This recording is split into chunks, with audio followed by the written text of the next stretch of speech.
Bonjour David. Bonjour Naufal. Comment ça va? Ça va très bien, écoute. Tu m'as rejoint aujourd'hui puisque tu m'as dit il faut qu'on parle d'ASO, c'est ça qu'on prononce, ou ASO? ASO, App Store Optimization. Ok. Je voulais qu'on parle d'app et je voulais profiter de ce moment pour parler d'ASO justement. Parfait. On va aller directement à l'essentiel, mais rapidement, tu peux nous dire en une petite phrase ce que tu fais aujourd'hui, qui tu es? Alors, je suis David Dana. Mon rôle, mon métier en tant que freelance, c'est d'être consultant en marketing digital. J'accompagne mes clients sur les apps. Ok, parfait. Commençons par le sujet de notre rencontre aujourd'hui autour de ce workshop. L'ASO, c'est quoi? C'est l'équivalent du SEO pour le web. Ok. Donc pour les apps, ça s'appelle l'ASO, l'App Store Optimization. Comment mettre en œuvre toutes les stratégies possibles pour remonter de façon organique sur les stores. En fait, juste avant, pour préciser, si tu veux, les apps et le web, c'est des stratégies quand même assez différentes, de mon point de vue et avec mon expérience. Ça fait plus de 15 ans que je suis dans l'univers des apps. J'en ai vu passer un certain nombre. Et on n'est pas du tout sur les mêmes sujets, les mêmes logiques. En effet, c'est du digital, mais c'est pas les mêmes leviers et c'est pas les mêmes stratégies. Et on oppose souvent, et on le verra, Apple et Google, iOS et Android. Parlons aujourd'hui un peu déjà de métriques aujourd'hui. Est-ce que c'est quelque chose qui mérite qu'on s'y penche par le fait qu'en termes de nombre d'apps, je ne sais pas combien il y a d'apps aujourd'hui dans le monde. Est-ce que c'est vraiment un sujet important pour quelqu'un qui a une mobile app ou bien au final, peut-être comme le SEO, c'est en train de mourir ou autre? Pas du tout. Alors en fait, étant donné qu'une app c'est un logiciel, on doit le télécharger sur son smartphone. Ok. Un peu comme on doit télécharger un logiciel du pack office sur son PC ou sur son Mac, les outils de Mac d'ailleurs. C'est la même chose. Donc on va devoir avoir cette stratégie d'intégrer l'app sur son smartphone. Pour ce faire, c'est une logique totalement différente que d'aller sur une URL, rentrer sur le site, et on va avoir un outil qui va être un site qui est consacré dans une logique one-to-many. Ok. En app, on est en one-to-app. Je vais pouvoir proposer un produit, app, qui va être spécifiquement pour toi ou pour quelqu'un d'autre, avec une valeur ajoutée différente. Déjà la première chose. Donc c'est pour ça que, en fait, c'est un marché qui est en billions de dollars dans le monde, les apps. Il est plus favorable, en effet, à des sujets B2C, puisqu'on va aller direct to consumer avec une app. Le B2B va venir en valeur ajoutée après avoir fait une logique de plateforme en mode SaaS sur le web, va servir une app en complément, en outil, en valeur ajoutée. Et là, c'est vraiment l'outil serviciel, rien à voir avec une logique B2C de pousser à l'usage et à la consommation. Sur le B2B, c'est moins un sujet. C'est vrai que le cœur du business sur les apps, d'abord, ça a été le gaming, et c'est toujours le cas, mais c'est le B2C. Okay. Et les chiffres, globalement, si on va parler pour la France, parce qu'il y a des millions d'apps dans le monde, sur iOS et sur Android, donc Apple et Google, et on est à plus d'1 million d'apps par store aujourd'hui sur la France, même plus encore. 1 million que sur la France? Oui, bien sûr. Intéressant. Ok, parlons un peu de la mécanique. Comment les gens découvrent une application aujourd'hui dans leur quotidien et d'ailleurs, c'est quoi un peu les proportions de l'organique? Parce que je me suis toujours posé cette question de est-ce qu'on découvre plus une app en cherchant sur l'App Store ou bien c'est beaucoup plus souvent par de la publicité? C'est bien que tu me poses cette question parce que j'ai regardé ça encore il n'y a pas longtemps. J'ai souvent des clients qui me demandent mais il suffit que je fasse du search, du SEO sur Google et on va retrouver mon app. Mais en fait, pas du tout. Le volume de téléchargement représenté dans les navigateurs, c'est moins de 5%. Ok. En réalité, les gens vont sur l'App Store ou sur Google Play, vont chercher les nouvelles apps, les 10 premières, les 15 premières, les nouveautés. Et à partir du moment où on émerge sur ces points-là, là on existe. Et on a une vraie valeur ajoutée. Il y a une vraie valeur sur le ranking, le classement dans les stores, aussi bien chez Apple que chez Google. Et donc c'est essentiel de comprendre que l'organique, qui est la structure même et la valeur ajoutée de l'ASO pour les apps va être très élevée sur la partie recherche dans les stores. C'est entre 30 et 40%. Ensuite, il y a toutes les logiques et les biais et les mécaniques et la méthodologie que peut lancer une entreprise par rapport à son propre business qui va lui permettre d'aller chercher ce qu'on appelle des logiques de owned, propriétaire donc, ou earn, quelque chose que je vais gagner. Et puis enfin, il y a les logiques de paid, d'acquisition utilisateur. Mais pour ce faire, et pour faire bien correctement tout ça, il faut avoir une fiche de store qui soit complètement nickel, et il faut respecter les algorithmes des stores d'Apple et de Google. Très clair. Juste pour rebondir un peu sur la partie que tu as dit, c'est-à-dire que en fait, il faut jouer le game d'être dans les top 10, sinon c'est comme un peu dans le SEO, c'est 15-10, parce qu'en dessous, les gens ne regardent pas. On est d'accord, c'est un peu comme le SEO, la first page. Tu peux aller un peu plus loin. Tu peux aller un peu plus loin. 20-30. 20-30. Parce que si tu commences à te positionner sur le shopping, et que tu as Amazon et compagnie, tu vas avoir du mal à exister. Mais dans les, on va dire, par exemple pour la catégorie shopping, les gens ils vont voir les 50 premiers. Si tu as Amazon, Temu, Shine et compagnie, c'est sûr que ça va être difficile. Il y a des catégories où tu peux être un peu plus près des 20 premiers, on va dire. Et puis il y a d'autres catégories où entre les 30, les 40, même les 50, ça peut aller, quoi. Très clair. Parlons de ranking. Est-ce qu'il faut être pertinent dans les mots-clés qu'on choisit par rapport à notre application, un peu comme sur le SEO, est-ce qu'il faut faire une étude sémantique, comment on arrive à bien ranker sur les différents stores sur le mobile? En fait, il y a une logique au préalable à cette logique de mots-clés et de ranking. En fait, les stores ont des algorithmes bien définis avec un bon ASO, c'est-à-dire la réalisation d'une bonne fiche de store pour l'application, mots-clés, screenshots, potentiellement de la vidéo, des bonnes notes, ça c'est le deuxième niveau, les notes et les commentaires. C'est comme un tatouage, ça s'enlève pas. Si on l'enlève, on enlève tout le travail qu'on a réalisé au préalable et on descend tout au fond du classement des stores. Donc notes et commentaires, ça c'est le deuxième niveau. Et puis le troisième niveau, c'est le volume de téléchargement quotidien qui va faire en sorte de booster l'app. Et si on associe ça, donc des bonnes notes, des bons commentaires et des bons mots-clés qui vont être trouvés facilement par les gens qui recherchent une application, ça va booster cet effet de ranking, de pertinence de mots-clés, et on va accélérer le taux de conversion forcément d'un téléchargement.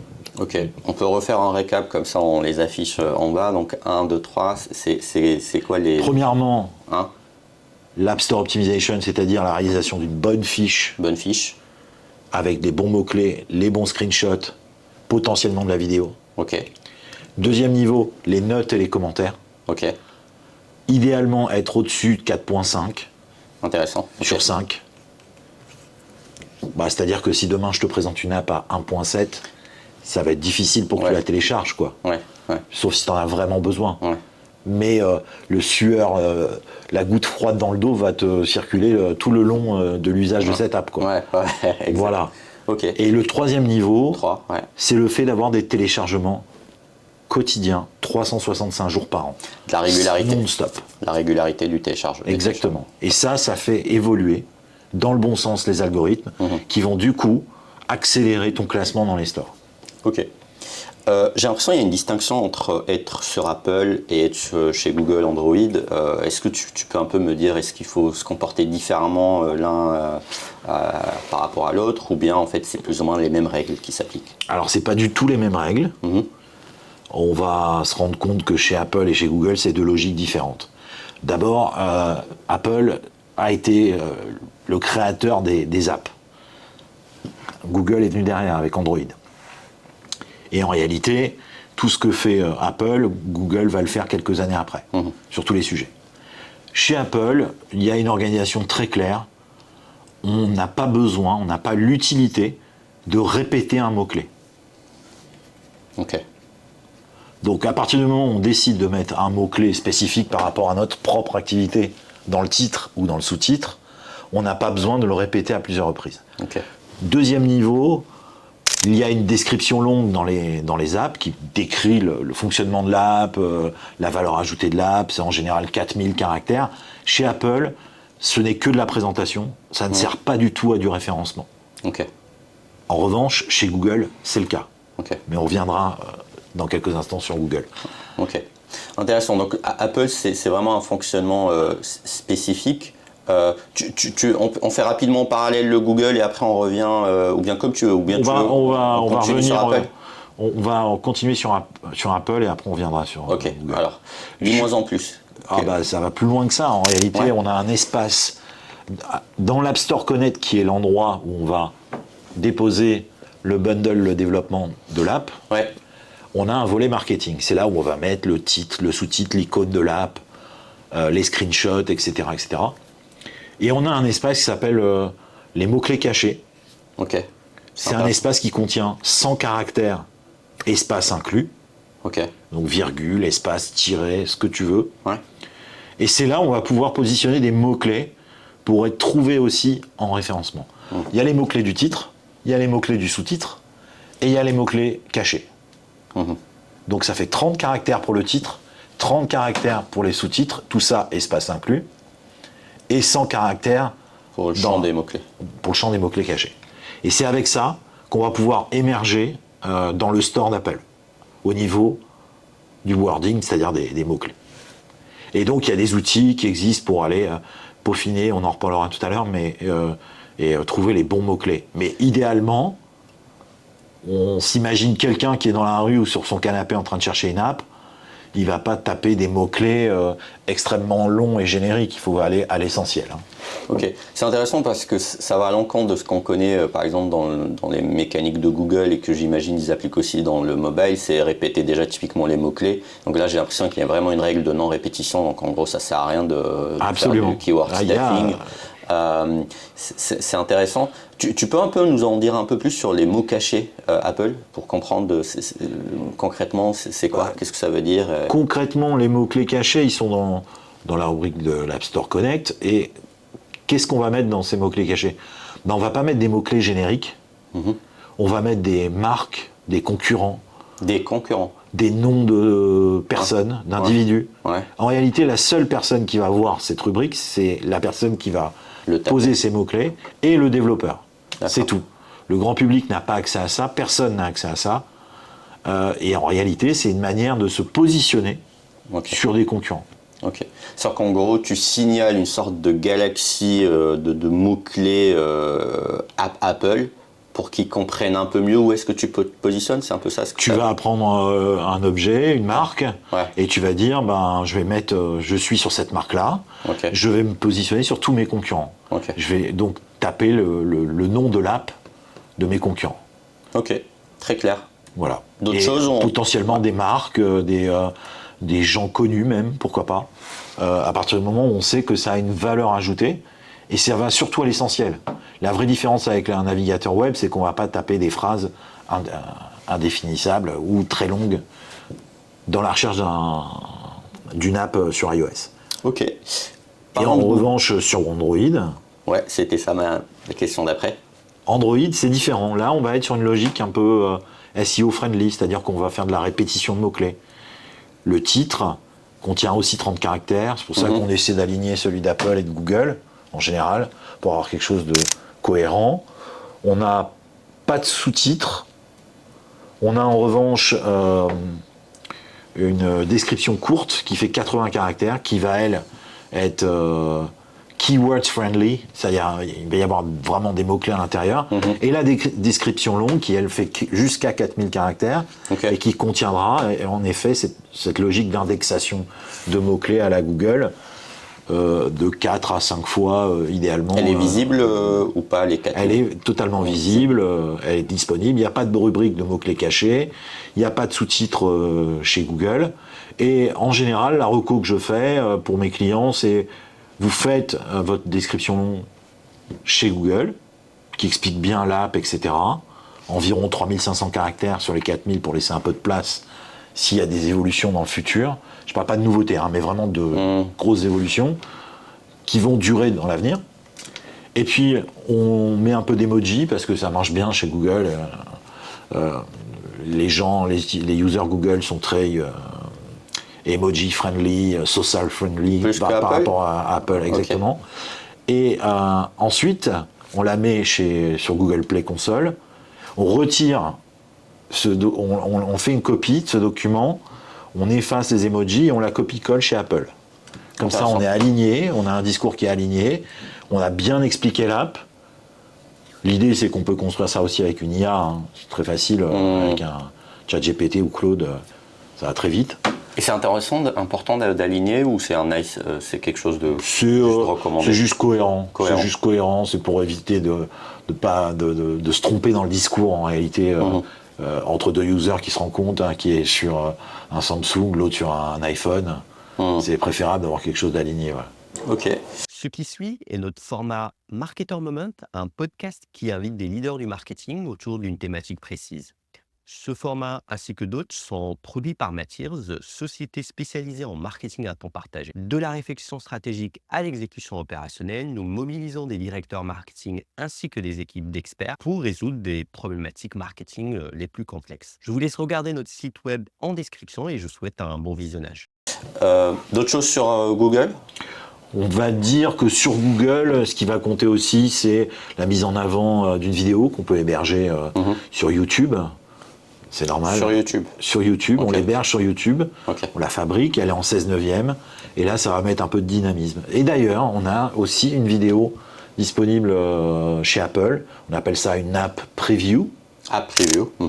Et c'est en fait quelque chose qui va être déclenché en autoplay lorsqu'on navigue sur le store d'Apple et qu'on cherche une app, on va voir le nom de l'app avec quelques screenshots. Au lieu d'avoir un screenshot, la première vignette va être la vidéo qui va se déclencher en autoplay à mesure qu'on scrolle vers le bas ou vers le haut dans le store. Et c'est une vidéo souvent produite, c'est pas une vidéo marketing où on voit des gens sourire ou ce genre de choses. Alors c'est une vidéo côté Apple qui doit être absolument respectée, qui doit absolument respecter l'interface d'Apple, l'interface de l'app, ce qu'on a exactement dans l'app. Et d'ailleurs c'est la même chose pour les screenshots, c'est-à-dire qu'on peut toujours mettre des mots-clés avec des tas de couleurs autour du smartphone. En revanche, ce qui se passe à l'intérieur du smartphone doit être à l'identique de ce qu'on a sur l'app. Okay. Ils sont très stricts sur la promesse avant d'installer, en tout cas télécharger, installer, et la réalité. Complètement. Okay. Et ils vont même jusqu'à bloquer tout ça en attendant que ce soit corrigé. En revanche, ce n'est pas le cas chez Google, où là, on peut animer. Oui, c'est très open. Ouais. Ok. Qu'est-ce qui marche en tout cas, si j'ai bien compris, chacun, il y a des règles communes, mais chacun a des petites astuces. C'est quoi les best practices que peut-être on peut trouver chez l'un, mais moins chez l'autre, si on peut les remettre en relief et comme ça on les affiche un peu. Qu'est-ce qu'on fait chez Google concrètement et qu'on ne fait pas chez Apple et vice-versa? Bon, d'abord, la population mondiale, c'est 80% d'Android. Ok. 20% à Apple et iPhone, donc. Ensuite, il y a une multiplicité smartphone, Android, comme tu le sais. Ça, c'est la première chose. Donc, ça veut dire qu'on a plus de monde. Donc, on va adresser plus de gens. C'est vrai que les gens sur Android sont plus social friendly et ils commandent beaucoup plus. Ils font beaucoup plus de commentaires. Les gens chez Apple vont plus noter. En revanche, le parcours utilisateur pour aller faire un commentaire est très long chez Apple. Il y a quand même 2-3 phases avant d'arriver au commentaire. C'est fait exprès? Je pense que oui. Donc on a beaucoup moins. La moyenne, si tu veux, et ce qui est important, on parle d'ASO, et ce qui est clé dans l'ASO, c'est les notes et les commentaires. Et là, pour répondre à ta question, je vais pouvoir en parler. Les notes sont essentielles, les commentaires aussi. C'est un vrai tatouage sur l'app. Ça veut dire que si on a des mauvaises notes, c'est très dur de monter, surtout quand on a beaucoup de volume. Quand on n'a pas beaucoup de volume, ça va, on peut faire évoluer la note et le commentaire. Première chose. Deuxième chose, les gens sur iOS vont plus mettre une note, les gens sur Android vont mettre une note plus commentée. Donc on peut arriver à des logiques où on est à 500 commentaires sur Android pour 10 commentaires chez Apple. Ok. Voilà, donc déjà, là, il y a une vraie nuance, une vraie différence entre Je Donc dirais, ça veut dire que la valeur perçue des commentaires est plus forte chez Apple parce qu'en fait le parcours est plus long, plus complexe et donc peut-être que le poids dans l'algorithme est peut-être plus fort. Donc en fait là où peut-être on peut facilement faire des commentaires sur Google, peut-être ça peut être une stratégie, c'est de trouver des moyens de maximiser les commentaires sur Apple, qui peut-être une forme de hack quoi. En revanche, et ce qui est intéressant pour répondre à ça, Ouais. c'est pourquoi on commente.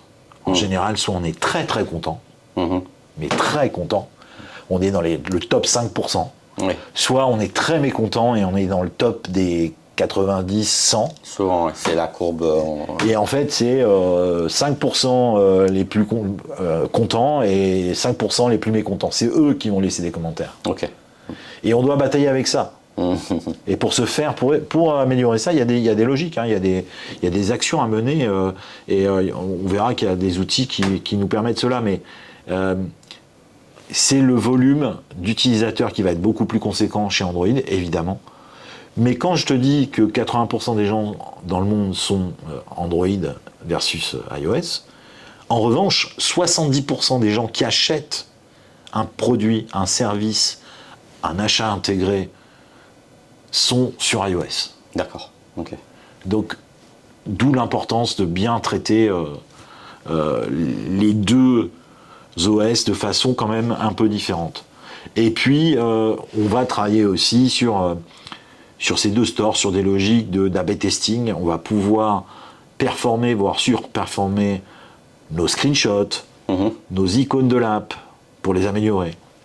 Et ça, c'est important, parce que ça permet d'avoir un premier feedback un peu user de volume, d'efficacité d'une production qu'on réalise. Très clair. Du coup, si on voit un peu si on regarde les leviers et on se concentre un peu sur les leviers post un lancement, ça serait quoi aujourd'hui? Ce serait effectivement, une fois qu'on a fait cette fiche de store, d'avoir une logique d'acquisition payante. Ok. C'est intéressant de les mixer? Il faut absolument le faire, en Ok. fait.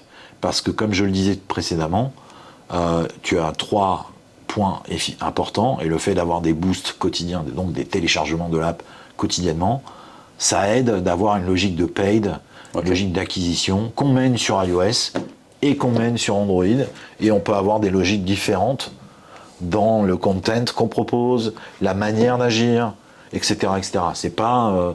on n'est pas obligé de faire quelque chose de totalement aligné l'un et l'autre. Okay. Premier point. Deuxièmement, en effet, il faut le faire quotidiennement, comme je le disais. Et donc, en fait, les stores vont fonctionner un peu comme un outil qui va raisonner sur la vélocité. C'est-à-dire que plus ça bouge, plus tu vas monter dans les classements, plus tu montes dans les classements, plus tu vas avoir de l'organique qui va se créer et se générer. Donc tu payes, tu boostes, intéressant. Tu montes, plus tu vas avoir de l'organique qui va arriver. Okay. Et plus tu vas haut, plus l'organique arrive. C'est smart de propulser très vite, de combiner ça avec de la pub, en tout cas payante, pour créer une sorte d'accélérateur, de vélocité. Qui lui déclenche de l'organique. Donc en fait, c'est pas juste on tire du payant et en fait ça tue l'organique. Là où des fois, par exemple sur Google et en SEO, ça peut avoir ça, parce que si tu achètes tout le temps tous les keywords, ben en fait le gros du trafic il te passe en payant et ça chevauche. Là c'est intéressant, ça veut dire qu'il y a un effet de boost. Mais du coup j'avais juste une question un peu avant peut-être avancer sur peut-être d'autres sujets comme l'optimisation, l'A/B testing et tous ces autres leviers. Tu disais tout à l'heure un truc intéressant, c'est il faut qu'il y ait du mouvement. Est-ce que typiquement, parce que ça on le voit beaucoup en Google, en tout cas en SEO, il y a ce qu'on appelle le brand search, c'est-à-dire qu'on cherche ta brand souvent. Est-ce que c'est quelque chose qui j'imagine a un impact aussi pareil, donc il y a une exposition à un moment médiatique et l'appli est très recherchée, donc les gens, il y a de l'intention de recherche. C'est la même logique que l'effet boule de neige d'une marque. Si elle n'est pas connue, on est une start-up, on lance une app, on ne va pas provoquer sur le nom de l'app des recherches démentielles. Donc il va falloir acculturer ces futurs users à une logique de brand awareness et une logique de présence à l'esprit. Si on a une marque qui est plutôt positionnée, on va évidemment sur le nom de la marque à hauteur de près de 80%. Alors, c'est vrai aussi que chacun a ses leviers de mots-clés payants. Ça aussi, c'est très différent du web. Tu as Apple Search Ads pour Apple, et tu as Google UAC, Google Ads, qui va être un bundle de mots-clés, de display d'ad network liés à Google et de YouTube. Et c'est deux logiques complètement distinctes, avec une logique en ciblant les intentionnistes, fortement. Là, on va dépenser du mot-clé et on va favoriser le nom de la marque pour le protéger si on est bien... C'est pour répondre à ta question, mais aussi les compétiteurs et enfin, potentiellement un peu de générique, voire laisser faire l'algorithme de l'outil en quatrième lieu. Ok. D'autres leviers? Les réseaux sociaux, où là, il y a la place pour aller chercher de l'acquisition payante, un peu d'organique, dans des posts, en faisant en sorte de bien mettre un URL qui va permettre de télécharger l'app. L'objectif, il est fondamental, c'est avoir cette logique à l'esprit de dire mon objectif, c'est de télécharger l'app. Et donc, toutes les campagnes que je mène, elles doivent embarquer l'utilisateur vers le store pour un téléchargement. Ensuite, on peut, en effet, comme je le disais tout à l'heure, optimiser de façon continue avec des tests sur toutes ces plateformes payantes, mais aussi sur le store d'Apple et de Google, pour faire en sorte d'aller chercher à la marge les quelques utilisateurs qu'on pourra aller récupérer en changeant un screenshot ou deux. Et ça compte quand même. Visuellement, on passe peut-être moins de 10 secondes sur la fiche d'un store, et on va être capté par le titre, l'icône, les screenshots, potentiellement une vidéo qui fait bouger notre visuel, et la note. Une fois qu'on a fait ce tour-là en diagonale, on va dire, voilà, je valide, je télécharge. Donc on a très peu de temps et peu de chance pour aller gagner des utilisateurs. Donc là, il faut être bon. Il faut aussi avoir évidemment des bonnes notes. Et donc pour ce faire, il faut répondre quotidiennement en moins de 24 heures à ses users. Bonne ou mauvaise, la note. Le commentaire plutôt. Alors on va aller aussi avoir une logique d'aller chercher de nombreuses notes. Dès qu'on fait une action importante sur l'app, par exemple, il se passe un événement, un chat qui est ouvert avec une personnalité. Après ce chat, tu vas pouvoir envisager une campagne de notes. Ça va permettre de faire monter en boost l'app dans les classements. Parce que tu vas avoir plus de bonnes notes, si l'événement s'est bien passé, évidemment. Et donc tu vas remonter dans le classement aussi. Gérer les commentaires, c'est répondre sous 24 heures. Quelqu'un qui n'est pas content, mécontent ou content. Sous 24 heures, on s'organise. On évite de mettre la même réponse à tout le monde, parce que ça se voit un peu.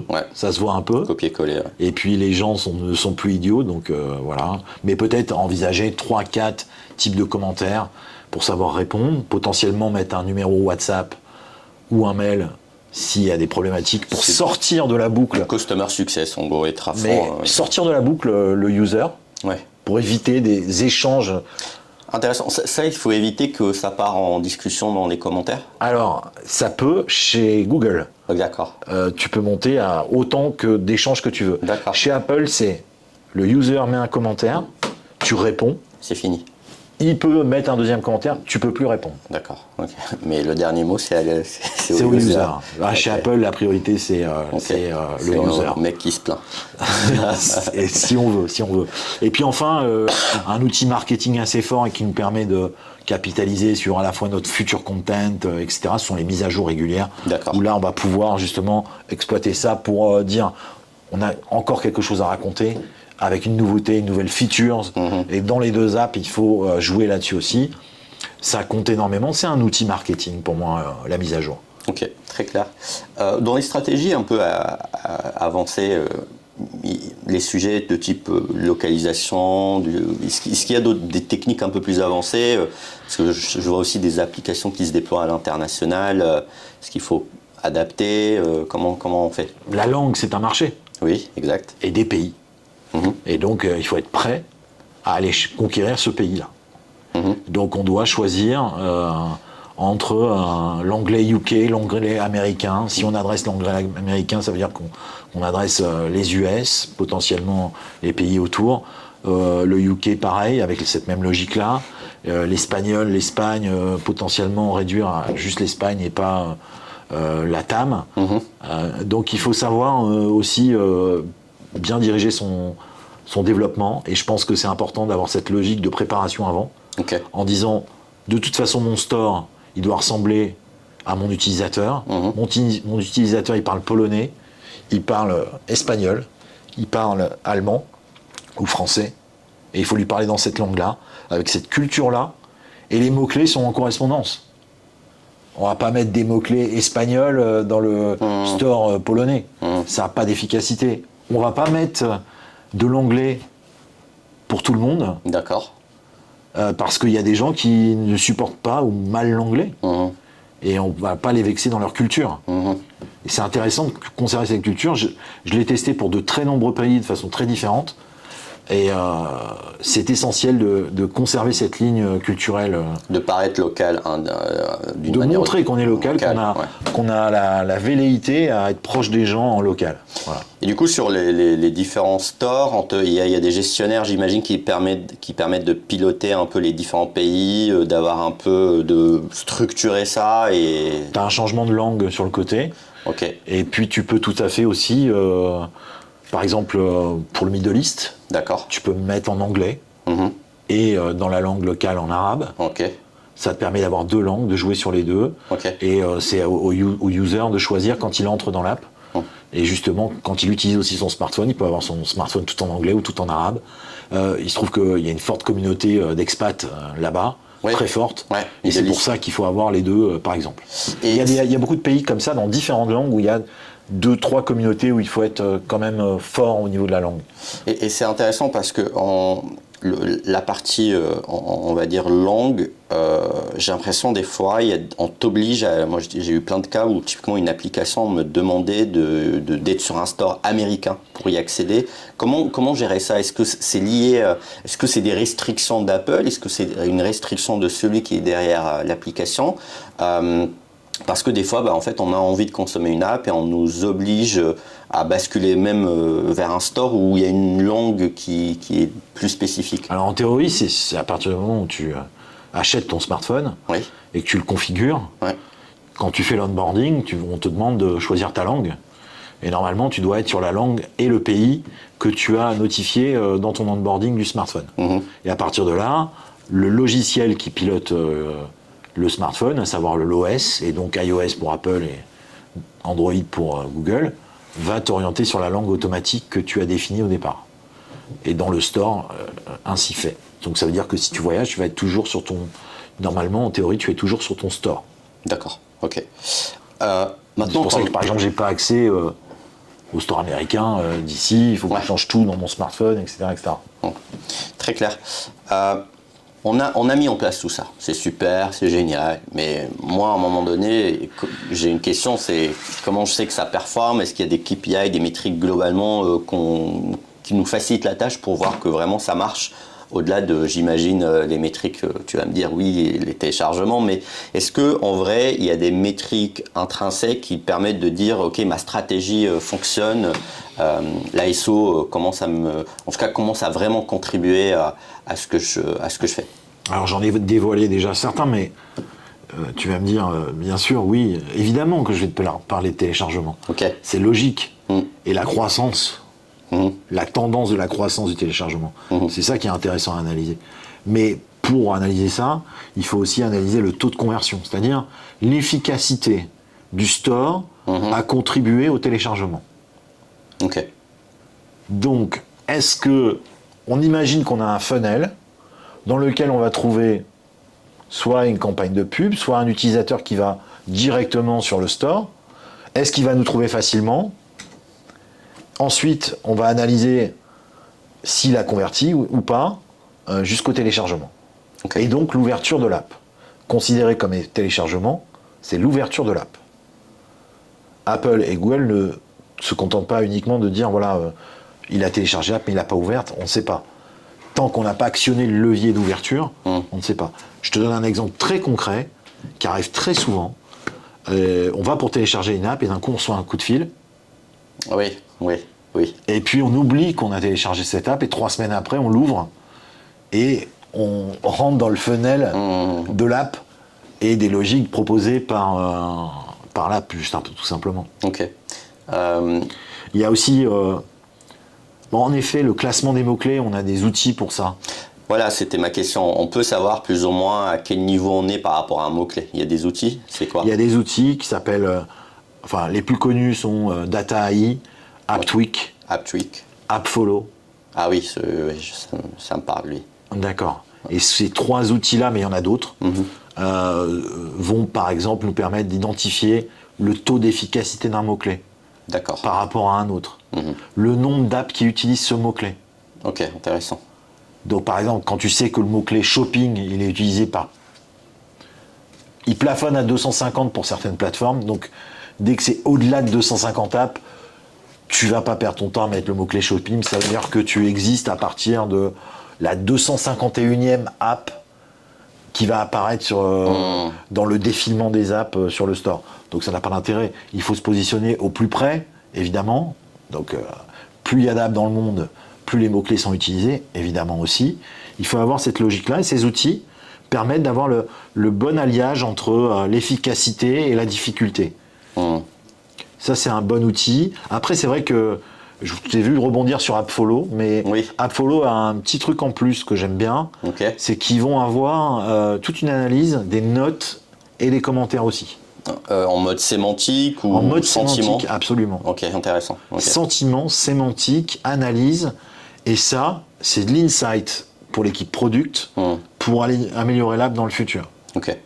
C'est essentiel, je l'ai testé, je l'ai utilisé, ça m'a servi pour faire évoluer des produits d'une grosse structure, d'un grand groupe.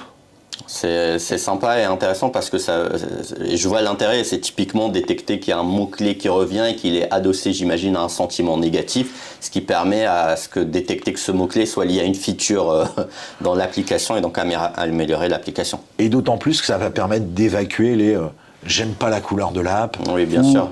Il n'y a pas ma taille. Et ça, c'est les choses, quand tu pilotes une app, tu peux pas piloter la finalité produit hors de l'app, quoi. Il a plu ce jour-là, enfin, tu vois, ça c'est des choses qu'on ne peut pas maîtriser. Mais pour le reste, en effet, on va aller gagner à l'aide de ces outils-là, et notamment d'AppFollow. AppFollow, donc spécifique en plus avec notes et commentaires. Très clair un peu ce qu'on s'est dit. Si on doit retenir quelque chose globalement de la SO, avant peut-être que tu nous dises c'est quoi les innovations un peu features pour des gens qui lancent leur app dans les prochaines années, sur quoi, parce que voilà, c'est sans fin, il y a toujours des nouvelles techniques, nouvelles méthodes, mais globalement, reprendre un peu les grandes lignes de ce qu'il faut retenir aujourd'hui avant qu'on parle un peu du futur. Qu'est-ce qu'il faut retenir dans l'ASO pour aujourd'hui quelqu'un qui si on peut faire 1, 2, 3 pareil dans les grandes lignes? D'abord, retenir le fait que l'ASO, c'est le SEO pour les apps. Ok. Et que donc, pour construire une stratégie de croissance d'une app, on doit se baser sur un bon ASO qui est constitué de 3 points. Des bons mots-clés avec des bons screenshots bien réalisés, visuellement accessibles et pas écrits de façon minuscule avec une toute petite typo où on comprend rien alors qu'on passe en quelques secondes dessus. Ok. Donc ça, c'est le premier niveau. Donc mots-clés, etc. Deuxième niveau, des bonnes notes et des bons commentaires potentiellement, ou mettre une stratégie en œuvre pour aller chercher plus de notes et améliorer les commentaires. D'ailleurs, à ce propos, petite parenthèse, mais quand tu réponds à un client sous 24 heures et qu'il a été mécontent et qu'il t'a mis 1 étoile, parce que tu as répondu vite, il peut te rajouter 1 étoile de plus. Il a le droit. Il le fait. Il le fait, ok. Et parce qu'il peut modifier. Il peut modifier. Effectivement, intéressant. Il peut modifier. Et ça arrive fréquemment. Ok. Et troisième niveau... Il te donne 1 sur 5. Il peut donner 1 ou 2 étoiles de plus, et c'est mieux que 1, évidemment. Effectivement. T'as le droit de demander, s'il te plaît, donne-moi 1 étoile en plus. Après, tu connais Apple et Google, on va pas rentrer dans les détails. Et le troisième niveau, c'est le boost quotidien, par les logiques de stratégie d'acquisition, donc de téléchargement d'app, qu'il faut avoir du 1er janvier au 31 décembre, non-stop. Sans impacter les algorithmes des plateformes payantes comme Meta, comme TikTok et Google. Parce que si tu arrêtes ta campagne, quand tu reprends, le coût va être très élevé. Le temps de warm-up, leur learning, en tout cas le temps qu'ils gagnent aussi. La learning phase est en moyenne entre 7 à 10 jours suivant la plateforme. Et ils l'ont augmenté, parce que moi j'ai connu une époque où c'était 3 jours et là maintenant effectivement c'est intéressant. Exactement. Juste un truc, parce que avant, pour rebondir un peu sur les 3 grands piliers, je me suis posé une question pendant que tu expliquais la partie poussée à la note, aux commentaires.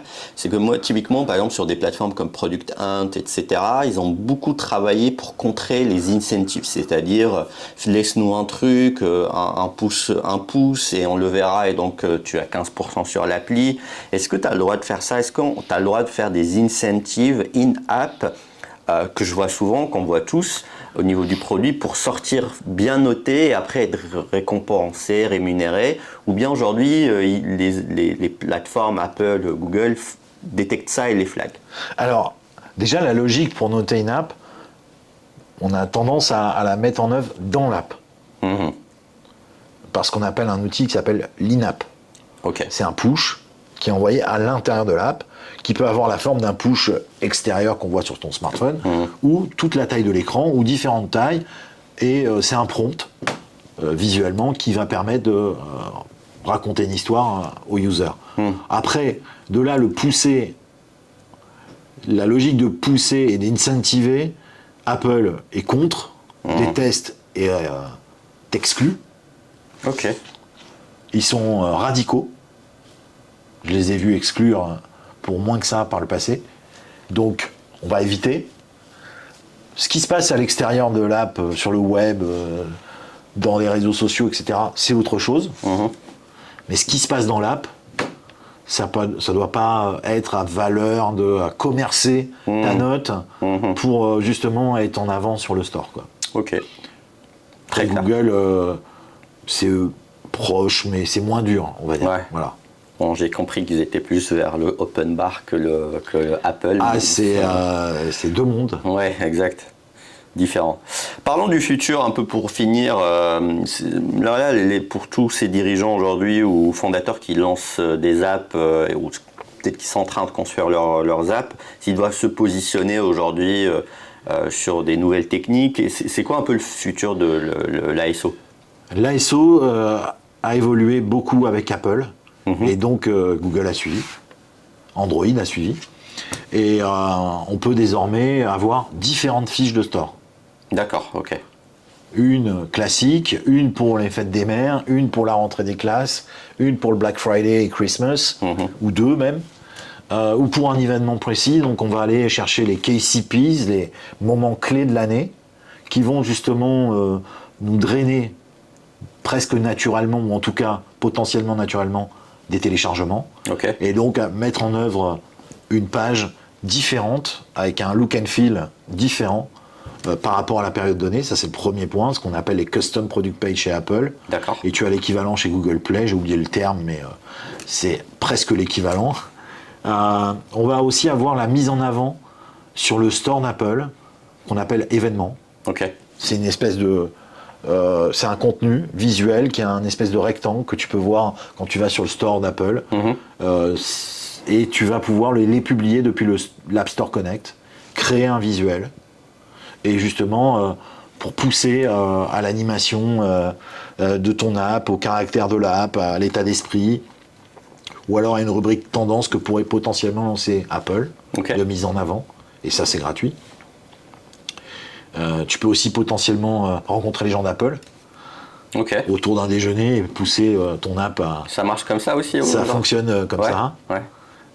Et puis après, tu peux te faire aider sur les descriptions, sur le volume des contenus que tu veux publier à l'aide évidemment de l'intelligence artificielle. Comment ça intègre aujourd'hui l'IA? C'est quoi un peu les use cases? Alors, en fait, c'est des use cases assez simples. L'objectif, c'est je veux générer beaucoup de contenu. On s'est rendu compte que on peut être efficace au téléchargement d'app si on est diffusé à plusieurs reprises et avec des contenus très variés D'accord. et très riches. Donc à un moment donné, il faut avoir des idées de créa. Et pour avoir ce volume créatif, on peut soit plugger un outil à notre système de création pour générer beaucoup d'assets et multiplier les assets.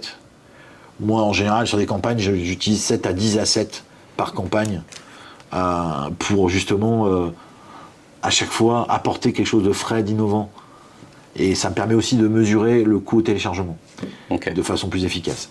Il y a ça, il y a aussi le contenu des descriptions pour les apps, tout ce qui va être de la matière en termes de wording, en termes de content, l'IA va pouvoir aider là-dessus. Et va nous permettre de gagner vraiment du temps. Le temps qu'on passe à ne pas faire ça, on va pouvoir le consacrer à autre chose. C'est un peu l'objectif. Et puis l'IA va nous aider aussi, et là ce sera peut-être pas sur le levier de l'App Store Optimization, mais sur toute l'expérience utilisateur qu'on va faire évoluer au fil des années dans l'app et aux features qu'on vient ajouter. On va analyser la user journey et on va pouvoir se rendre compte de son efficacité et potentiellement, avec les outils analytics, faire une mécanique pour analyser la chute dans le funnel ou ce qui n'a pas fonctionné. Voilà à peu près les points qui vont évoluer ou qui sont déjà là d'ailleurs et qui nous permettent d'avancer sur cette logique de croissance de l'app avec l'App Store Optimization. Une dernière question avant de se quitter. Est-ce que tu crois que le futur réserve, en tout cas réserve beaucoup de choses aux apps, c'est-à-dire une multiplication d'apps, ou bien avec un peu les couches d'intelligence artificielle, on va avoir une nouvelle ère où il y a moins d'apps? C'est plus une question ouverte et de projection un peu sur le futur un peu des applications. Je rajouterais même un point, le no-code. Ok, ouais, dis-moi. En fait, les logiques de construction d'une app, c'est je développe en native, c'est-à-dire que pour iOS et que pour Android. Je développe en hybride, React Native ou autres, Xamarin et autres, qui permettent de développer en multiplateforme. Sauf qu'il y a moins de capacité à faire des choses aussi bien sur le design que sur l'animation. Tu n'auras plus la petite casserole qui te fait patienter parce que tu as commandé un plat ou quelque chose de très dynamique. On peut plus le faire avec le natif. On peut moins faire tout ça avec le no-code. C'est quelque chose de très basique et très simple. Donc plus on tend vers des logiques web, plus on tend vers un univers simple. D'accord. Et l'IA en matière de développement va être bon sur les deux derniers leviers qui sont proches du web, mais dès qu'il s'agit de créer un logiciel dans sa globalité, pour rappel, iOS, le logiciel en natif, c'est Swift. Exact, ouais. Et Kotlin ou Java pour Android. Les autres, c'est des logiciels plutôt web ajoutés avec une couche de natif pour l'hybride. Et puis le no-code, c'est un builder, quoi. C'est vraiment, s'il n'y a pas de réseau, ça ne fonctionne pas. Ouais, c'est ça. Sauf que tu ouvres une app aujourd'hui, tu télécharges tout le catalogue que tu as vu dans l'app ou les commentaires, etc. Et puis tu vas dans une zone où tu n'as pas de réseau. Si tu l'ouvres, tu vas pouvoir voir tout ce que tu as embarqué au préalable. Tandis que si tu fonctionnes avec du web et uniquement une connexion web, tu n'as plus rien. Très clair. Donc pour moi, l'intelligence artificielle, elle va associer, c'est un moyen, ça reste un moyen, et ça doit rester un moyen. Très clair. Merci David. Merci à toi. Et à très vite. À très vite.